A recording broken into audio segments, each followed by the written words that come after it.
Aurel juga udah tenang dan dia juga udah merasa terlindungi gitu, karena kita juga support dia, karena ini tuh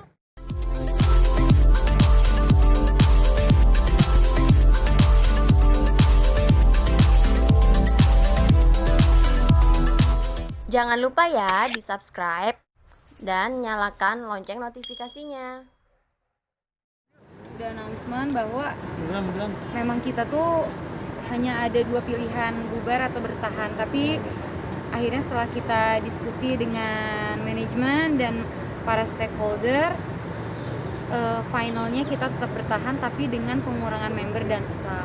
Seperti itu. Itu artinya berarti emang ada kesulitan ya selama pandemi atau seperti apa ini? Pasti awalnya tuh ya mungkin kita juga tetap stay positif gitu. Oke, kita tetap jalan gitu karena kita masih banyak ada fans juga yang tetap support gitu, karena JKT48 kan pasti disupport sama fans gitu.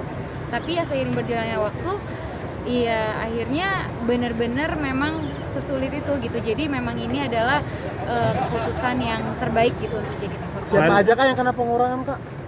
Kita belum tahu. Nah, selain Ada ini, berapa kak? Ada berapa yang kena?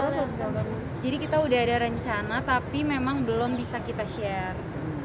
Mungkin Tapi kenapa harus mengurangi member sih?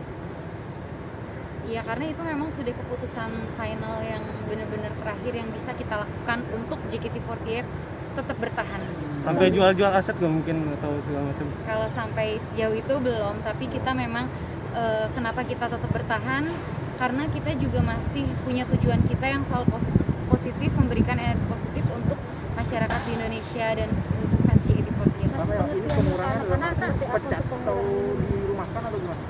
Kalau misalnya untuk kasih pengertian ke anak-anak, jadi waktu announcement itu kita benar-benar mendengarkan bareng gitu ya saat announcement itu. Tapi setelah itu kita juga sharing gitu antara staff dan member gitu. Ya semua shock juga gitu. Tapi semuanya juga shock. Tapi ya ini memang harus kita jalani gitu. Mengenai pelaksanaan Kak, sedikit Kak. Apa gimana? Soal Aurel sedikit Kak, gimana Kak? Oh, yang Aurel ya. Jadi kalau untuk yang Aurel memang ada kejadian yang tidak mengenakan yang dia alami. Baik itu ada chatnya juga, ada pengiriman gambar yang tidak seronok gitu kan. Tapi dia shock dan trauma, tapi akhirnya discuss dengan manajemen dan manajemen juga support dia dengan melaporkan ke pihak yang berwajib. Jadi sekarang Aurel juga udah tenang dan dia juga udah merasa terlindungi gitu, karena kita juga support dia. Karena ini tuh kita untuk kasih tahu gitu juga buat semuanya gitu, walaupun itu misalnya akun anonim gitu, tapi ini tuh bisa terjadi kepada siapa aja gitu. Dan JKT48 punya member sekitar 70 orang gitu, anak gadis semua gitu, dan itu harus kita lindungi, kita jaga. Dan ini pun harus kita beritahu ke semuanya bahwa itu tuh bisa berdampak untuk orang yang menjadi korban gitu, entah itu shock atau trauma gitu kan. Jadi ini walaupun anonim tapi sebaiknya kita sama-sama